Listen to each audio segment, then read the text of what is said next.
Welcome back to Oil and Gas with Energy Law Prof. Today we're going to talk about conservation laws. The modern oil industry really kicks off just 10 days into the 20th century. January 10th, 1901, just outside Beaumont, Texas, with the Spindletop gusher. When that gusher comes in, global oil production doubles almost immediately. And ever since that day, the United States has been the center of the global energy industry, and for most of that time has been the world's #1 oil producer. Of course, that time, the start of the 20th century, also coincides with the rise of the automobile, and ever since then, we've seen oil production and the automobile rise in tandem. Just a few years later, this is what Spindletop looks like. We have lots and lots of wells so closely packed together, and that is in part because of the rule of capture. So we have this kind of mad scramble for development that causes a race for production, and it also leads to oil finds all over Texas. You can see lots of these finds here, but I want you to notice the biggest single find, East Texas, 1930. You can see that there. When that comes in, again, it doubles global oil production. And unfortunately, it wasn't a great time for new production to come in because all this new oil flooded the market at the same time that the global economy was in free fall in the Great Depression, and so people were using less oil. And as a result, it had a drastic impact on the price of oil, and we'll see some of the legal reforms that come out of that. So first, let's talk a little bit about the rule of capture and some of the problems it created during this period. Now, the big benefit of the rule of capture is that because it creates a race to produce energy, it led to energy being cheaply available. Because we know that under the rule of capture, if you produce oil and gas from on your land, it belongs to you, even if it was originally lying under your neighbor's property. And so that's why you see those wells lined up one next to each other. In some ways, not very efficient. If all that oil could be produced for one well, why would you pay the money to build all those wells? Well, you do it because the faster you pump, the bigger share you can get of the oil and gas in that shared reservoir with your neighbor. So it led to over-drilling and overproduction, and we'll define what we mean by that. Over-drilling and overproduction really means production that results in waste and damage to shared rights. And we mean often economic. Initially, that was the main meaning of that, but of course, over time, we've come to think of the environmental waste as well. So from an economic perspective, that means too much money spent on wells. Often these reservoirs could have been produced with just a few wells, but you see dozens or hundreds of wells because it's this race for production following the rule of capture. You can see environmental harm. We already discussed every time you drill through that water table, there's a risk of contamination, even though nowadays we take a lot of precautions to prevent that. And so the more wells you have, the more chance you have of polluting land and water. Think of those images I showed you of what Huntington Beach looked like, or Venice Beach at this time, just covered with oil derricks. Think about both the harm that had on a visual level, but also on an environmental level. And in general, the first thing we really started to worry about with the rule of capture is that it was leaving petroleum in the ground. As we'll see, producing with lots of wells can actually be a lot less efficient in ensuring you get as much oil and gas out of the ground as possible.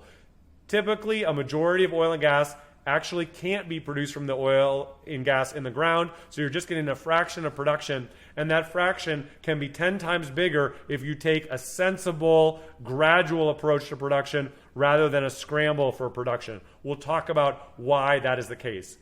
There's also a challenge that is a little bit harder to understand, but you really need to understand both geopolitics and how the global energy system works, which is that if you produce too much oil and gas at once, you can lead to very low prices. And because you could just leave that oil and gas in the ground for production later, sometimes it can make sense to restrain your production to wait for higher prices. And we'll talk about how that has had a huge impact on the global economy and geopolitics. To understand it, first we have to talk about the work of an early conservationist economist. So when we talk about conservation law in oil and gas law, basically what we're talking about is ensuring maximum benefit from the oil and gas, not leaving any oil and gas in the ground where we can't use it, and getting maximum value from the oil and gas that's there, which means producing it at the right pace to get the most money from that oil and gas, the most value.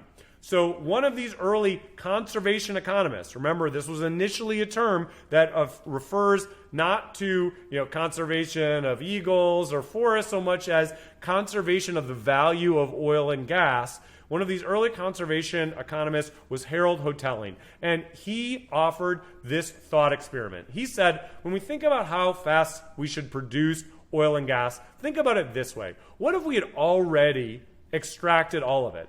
And we already had it stored in our garage, and we could costlessly take it out and sell it whenever we wanted to. How quickly would we like to take out and sell it? Would we want to sell it all at once? Well, surely not, because nobody would even know what to do with that oil and gas yet, and so you get very little money for it. There would be a huge surplus of it, and then it'd be all gone. Would you want to hold it all back and never sell it? Well, no. If you have all the oil and gas in the world in your garage, then if you don't sell any oil and gas, nobody will know what to do with it. Nobody will start using oil and gas. By the time you try to sell it later, it still will be worth nothing. Instead, what he suggested you want to do is sell it initially at a somewhat lower price so that it's useful to people. People start using it. And then over time, you can sell just enough that the price rises gradually. And what he determined is that the optimal rate to sell it at, the price would rise with the rise in the overall economy. The reason for that is this. If the price of oil was likely to rise faster than the global economy, then you should actually stop selling so much oil and hold it back for use in the future. And on the flip side, if the global economy was likely to grow faster than the price of oil, then you probably should sell some oil and gas, invest it, and get those returns from the global economy. And so he said if you had it available to produce costlessly and you had all of it yourself, then you should sell it so that its price rises smoothly with the price of the global economy. Now let's look at the historic price of oil and gas. We'll look at this in a couple ways. First, with a little bit of a narrative, this is the history of crude oil prices back from the Civil War all the way to 2015. And what I want you to see is that there were times when the price in oil jumped all over the place. So it really looked nothing like what Hotelling suggested would be the most rational price sequence if you were in control of all production. And then there are periods where prices tended to be relatively stable.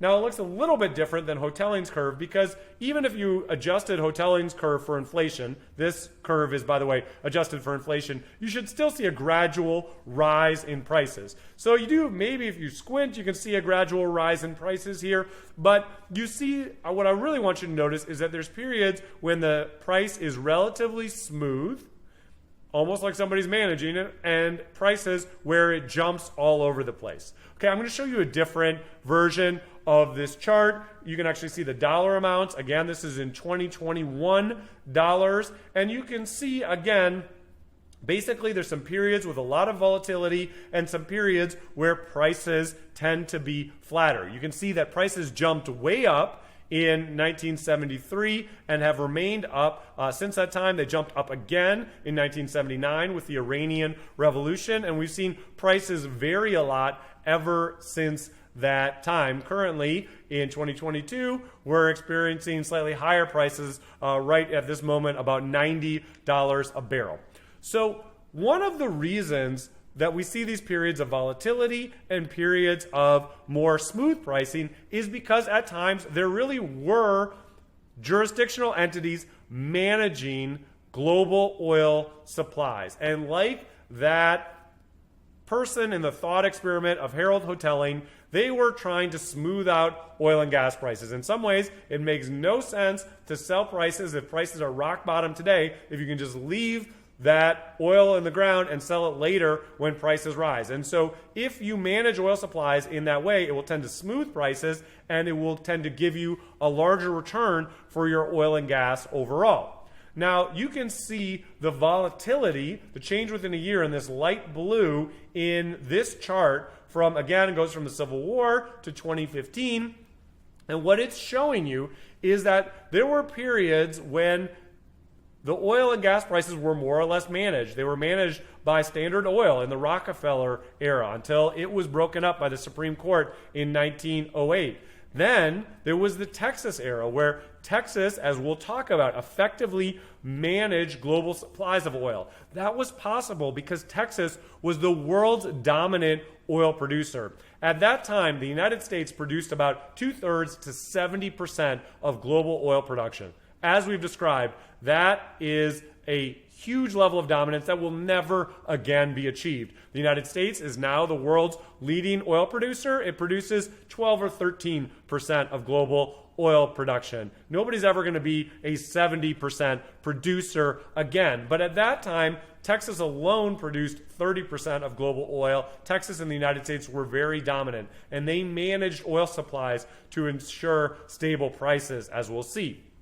Okay, who manages oil prices now? Well, if anyone does, and you could question whether they do, it's the Organization of Petroleum Exporting Countries, OPEC. And you can see this OPEC era that really starts in the late 70s, 80s, and OPEC has now sort of been succeeded by OPEC Plus, which is the Organization of Petroleum Exporting Countries, which includes countries like Saudi Arabia, Iran, Iraq, as well as Russia. So the plus means Russia. The Organization of Petroleum Exporting Countries plus Russia. Together, they have a large share of global production, but still less than 50%. Nothing like when the United States alone was 70% of global production. Well, I want to talk a little bit more about how Texas came to manage global oil supplies. And it ties back to what I told you at the start about that East Texas oil field that comes in 1930. It causes a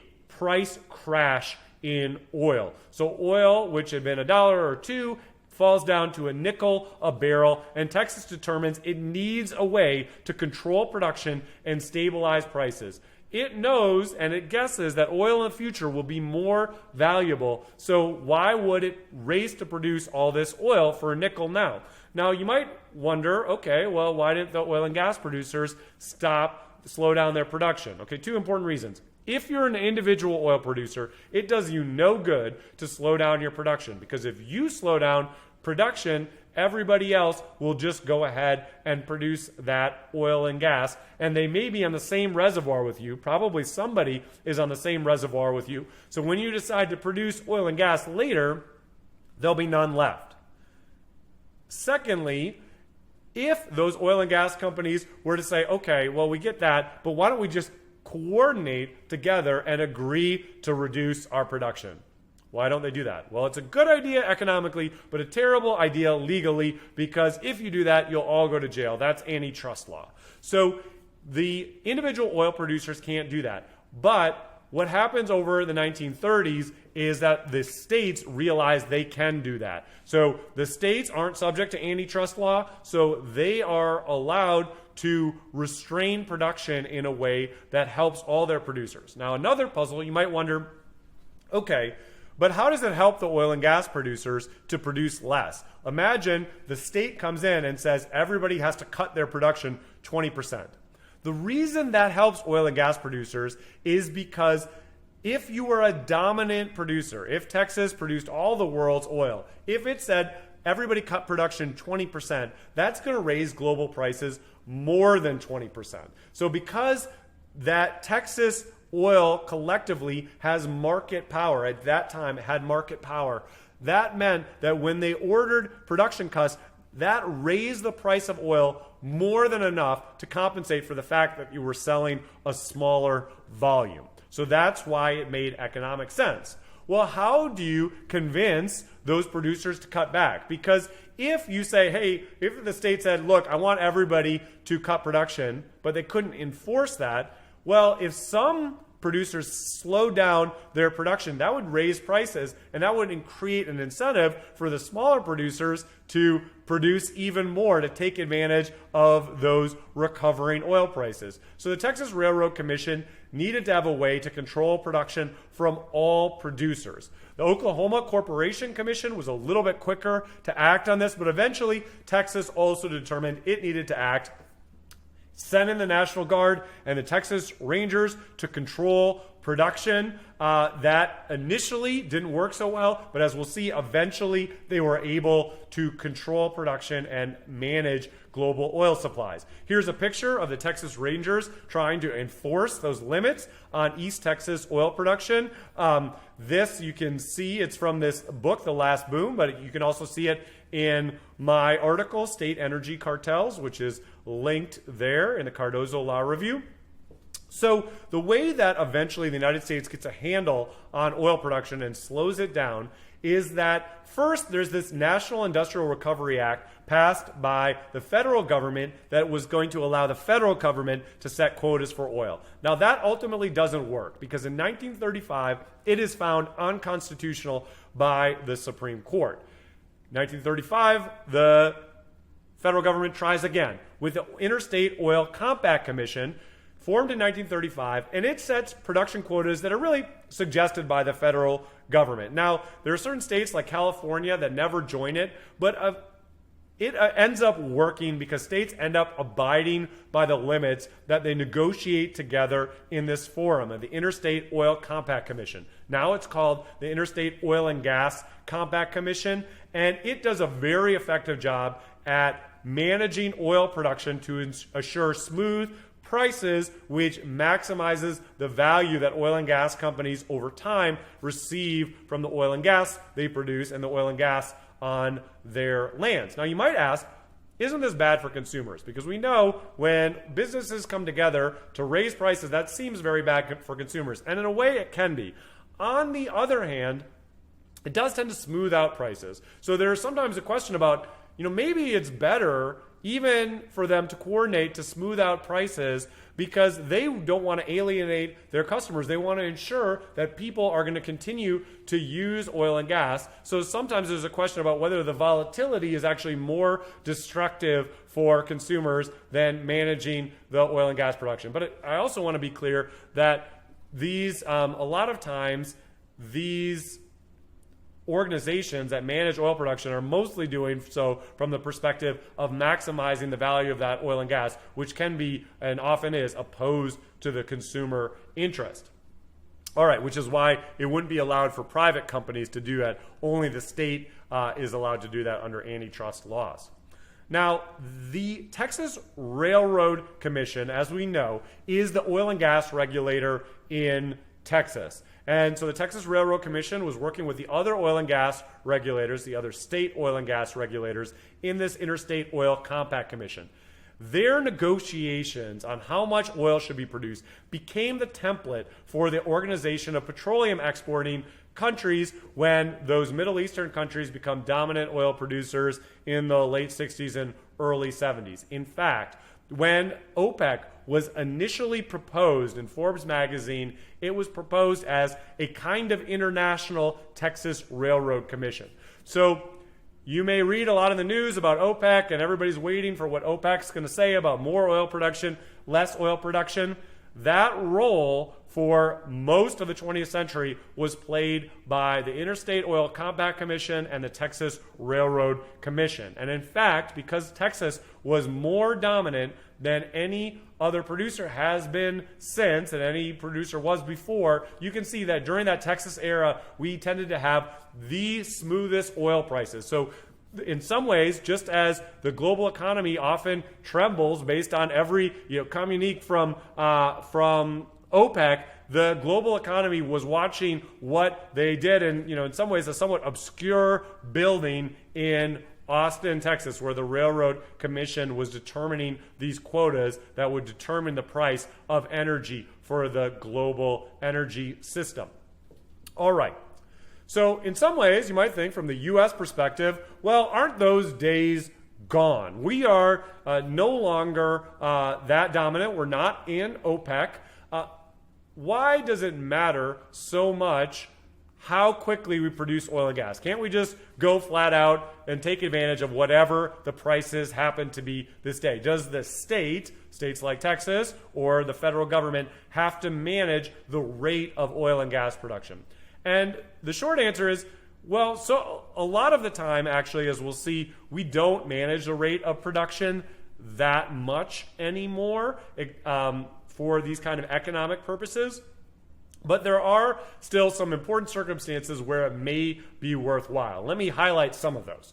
So one thing to keep in mind is that the United States over the last decade has moved from being a major energy importer, which would want low prices, to an energy exporter.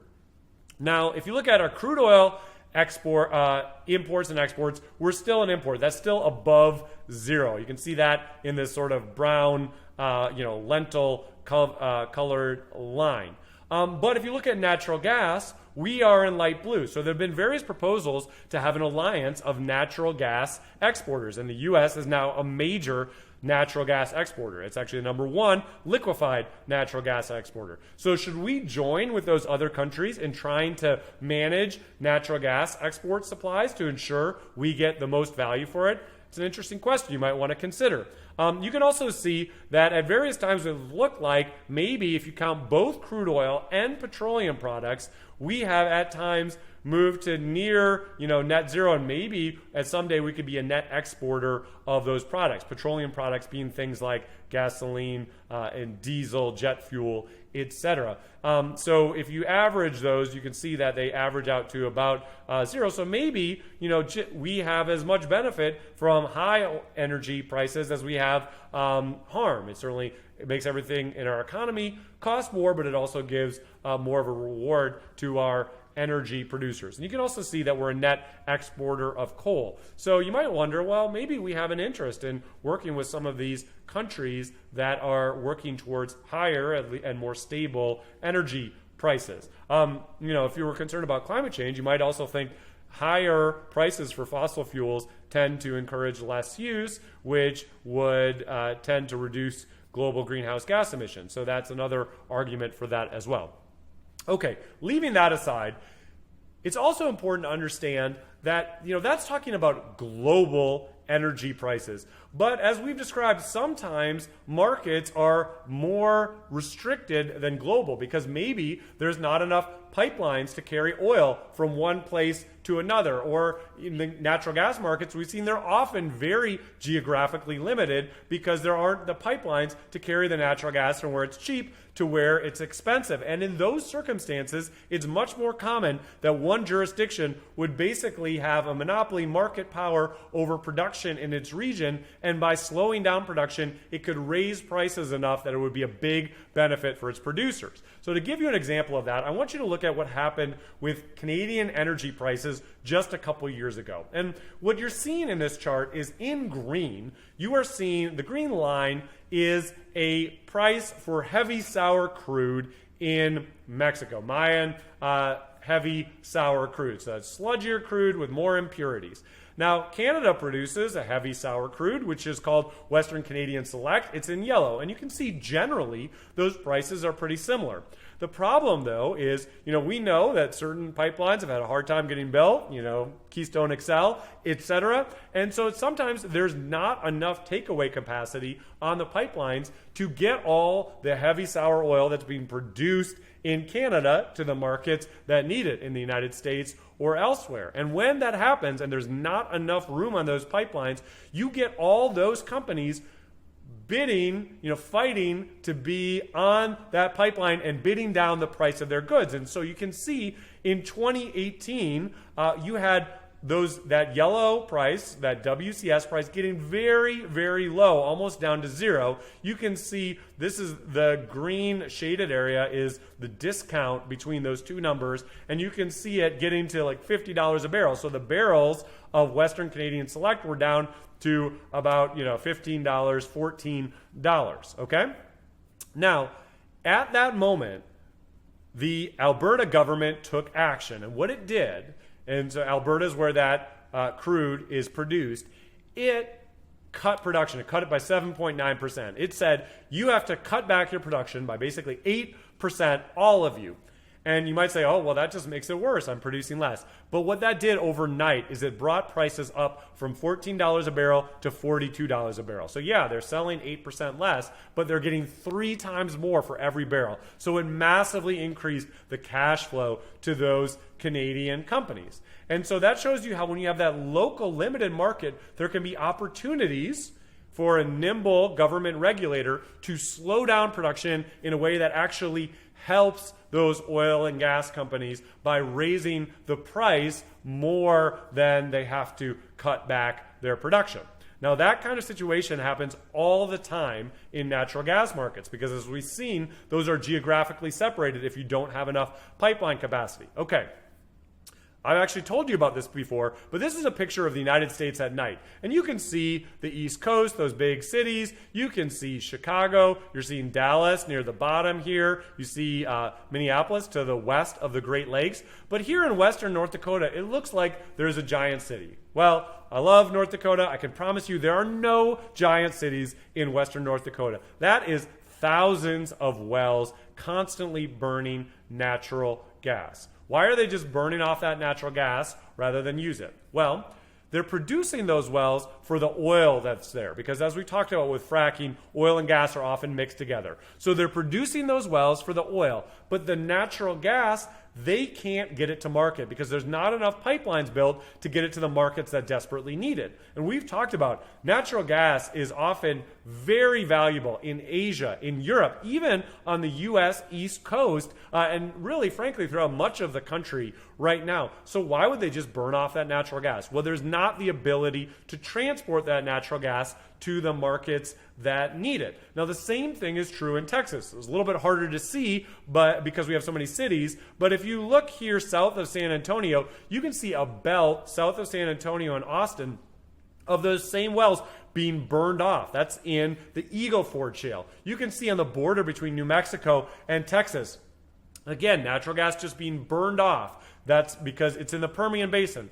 Now, one question you might ask is, if the regulators slow down production in these fields, in the Bakken in North Dakota, in the Permian in West Texas, in the Eagle Ford in South Texas, what's the price of natural gas at those wells right now?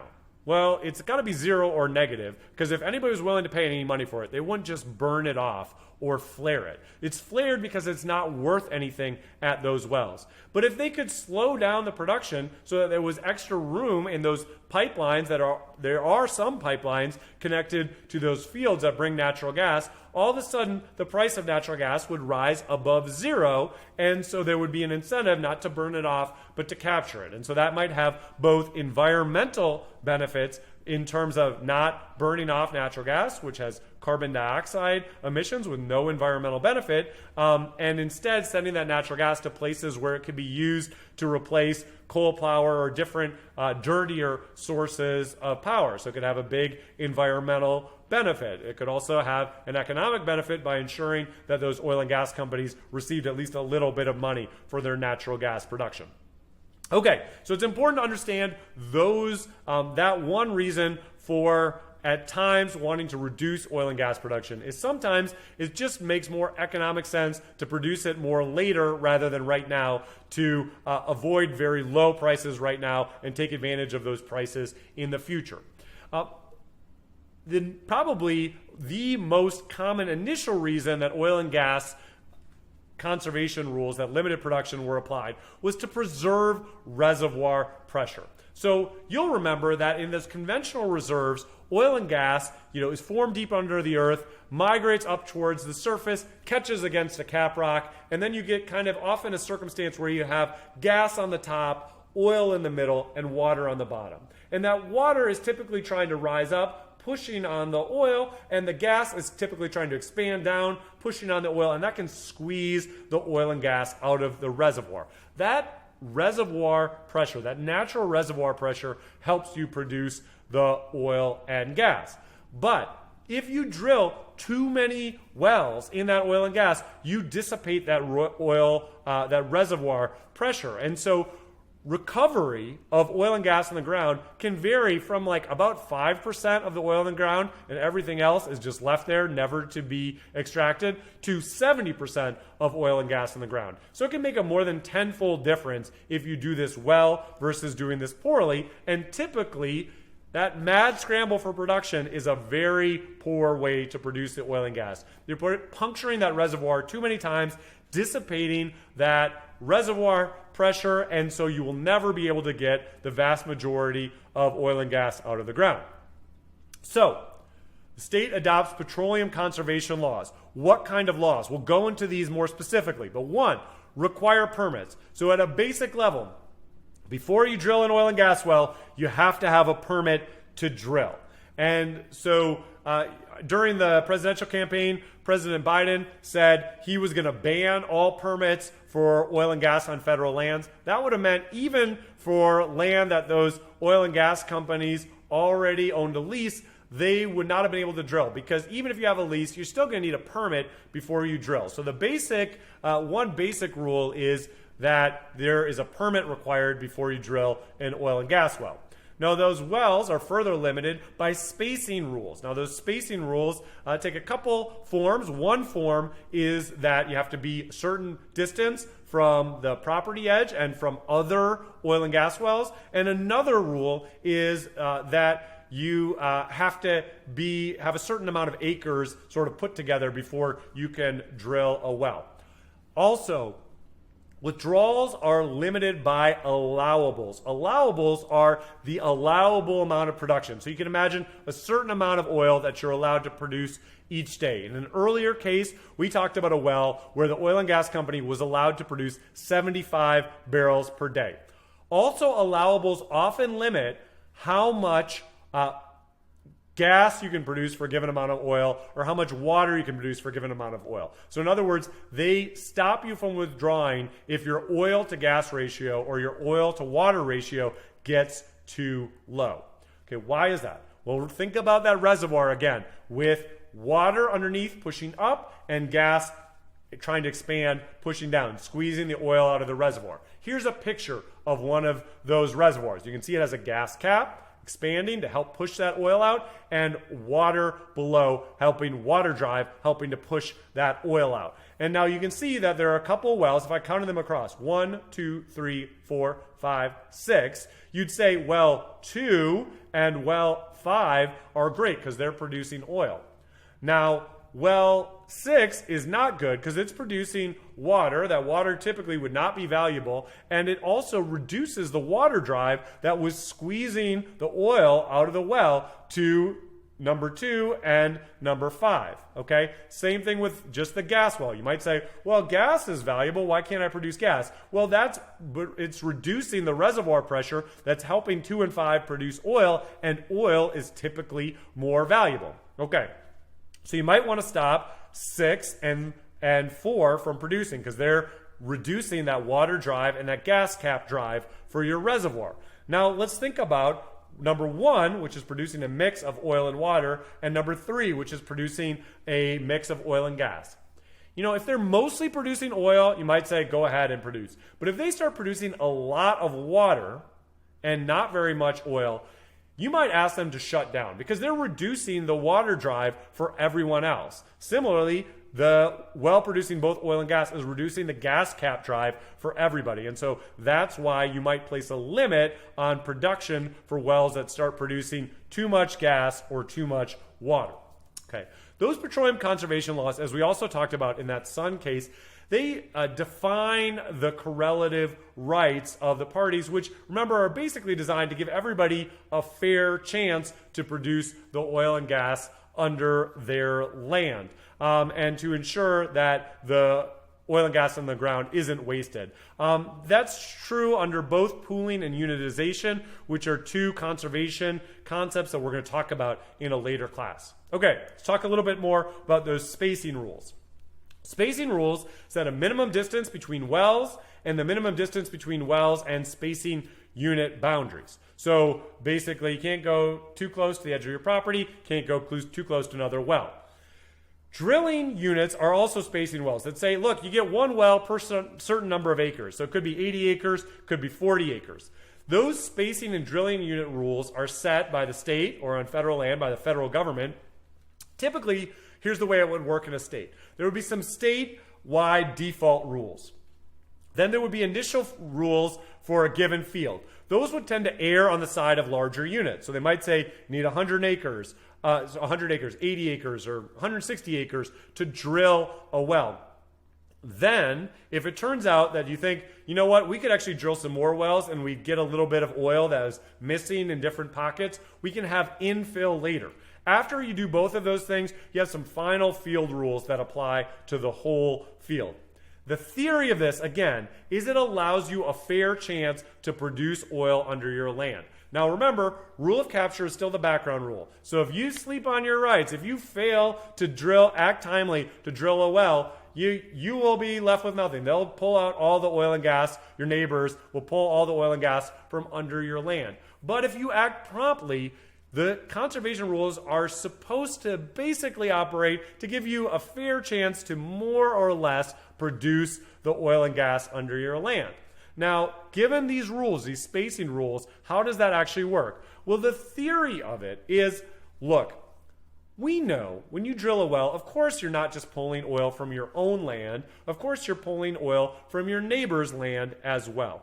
But if they drill a well, that will not only pull from their land, but it'll pull from your land as well. So we have what's called compensated drainage. I pull a little oil from your land, you pull a little oil from my land. So as long as we each get one well, it should kind of come out in the wash, and it shouldn't matter too much. What we'll see in the actual cases is often it doesn't necessarily come out under the wash because some of these wells may happen to be much more productive than other wells, and so sometimes then we have to sweat the details. But the idea is that these sensible rules should give everybody the chance to more or less produce the oil and gas under their land.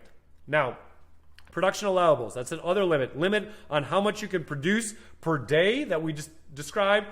As a simple example, you had an earlier case where it was 75 barrels per well per day, could be 100 barrels per well per day. This is to prevent competitive overproduction. So typically that gas pushing down on the oil, that water pushing up, they will squeeze out most effectively if it's sort of a gradual systematic process. If you start pumping too much, you can cause damage to that reservoir. That means it's produced less efficiently. Also, as we described, there's typically maximum water to oil ratios and gas to oil ratios that you're going to have to shut down if you start producing too much water for the amount of oil you're producing. Now, the courts are the state agencies.